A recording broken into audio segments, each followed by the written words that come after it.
सुस्वागतम. आयुर्वेद गप्पा या भागामध्ये आपल्या सगळ्यांचं मनपूर्वक स्वागत. मी डॉक्टर सारिका. मी डॉक्टर आनंदी. आपण मागच्या भागामध्ये वातदोष आणि त्याच्या प्रकाराबद्दल डिटेल माहिती घेतली.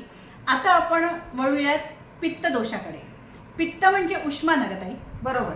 मानव हा उष्ण रक्ताचा प्राणी आहे, त्यामुळे त्याला उष्म्यांची अगदी जीवनावश्यक अशी गरज असते आणि ह्या उष्म्याचं नियंत्रण करण्याचं काम हे पित्त दोषाकडे असतं. बरोबर. म्हणजे अगदी पेशी स्तरापर्यंत जिथे जिथे उष्मेची गरज असते किंवा जिथे जिथे एका गोष्टीतून दुसऱ्या गोष्टीमध्ये रूपांतरण पचनाची गरज असते, ते सगळं काम शरीरामध्ये पित्त दोष करत असतो. बरोबर.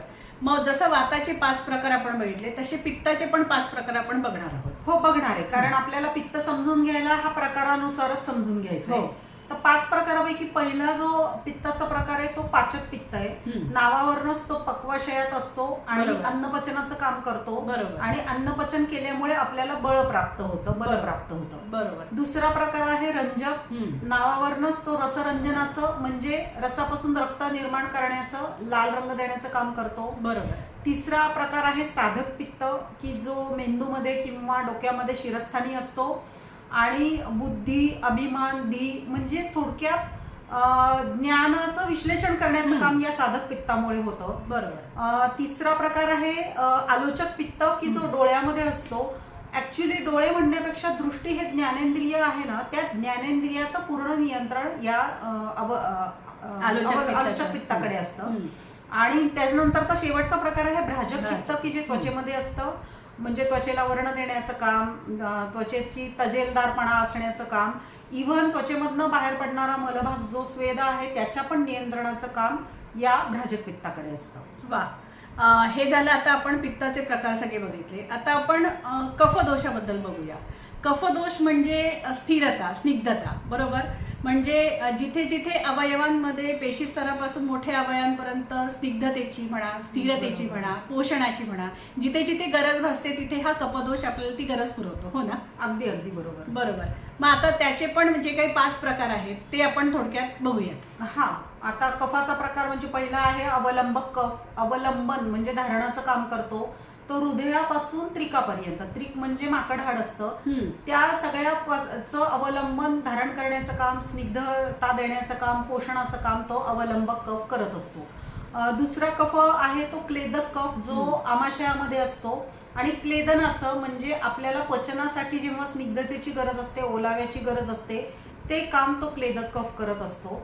त्यानंतरचा प्रकार आहे बोधक कफ, की जो जिभेवरती असतो आणि अर्थातच रसास्वादाचं काम त्याचं असतं. म्हणजे थोडक्यात म्हणूया की ज्यांचा बोधक कफ चांगला आहे ते गोडगोड बोलतात, असं म्हणायला काही हरकत नाही. बोधक कफ हे ओलावा देण्याचं काम करतो.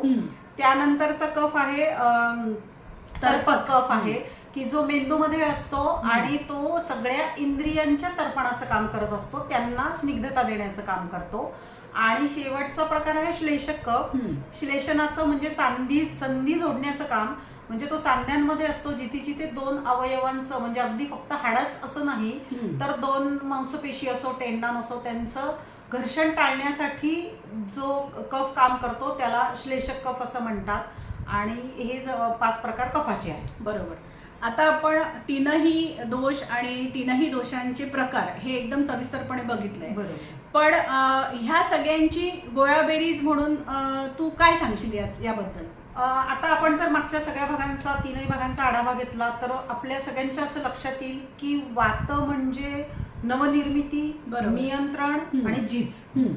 पित्त म्हणजे उष्मा, रूपांतरण, परिणमन, पचन. बरोबर. आणि कफ म्हणजे धारण, अवलंबन, स्थिरता, पोषण. बरोबर. आणि ह्या सगळ्याच कामाची आपल्या आरोग्यासाठी गरज असते. बरोबर. खरंय. यातलं कुठलंही काम अधिक किंवा कमी होता कामा नाही. बरोबर. म्हणजे उदाहरणार्थ समजा वातदोष बघितला आपण, त्याचं झिजच काम वेगाने व्हायला लागलं. बरोबर. तर समजा हाडांची झीज झाली, सांध्यांची झीज झाली तर काय होतं आपल्याला माहिती आहे. बरोबर. किंवा कफदोषाचं काम एकदम अचानक वाढलं, स्थिरता किंवा पोषणाचं काम वाढलं, बरोबर, तर काय होणार आहे? आपल्याला स्थूलता येणार आहे किंवा या पद्धतीचे स्थूलतेचे रोग होणार आहे.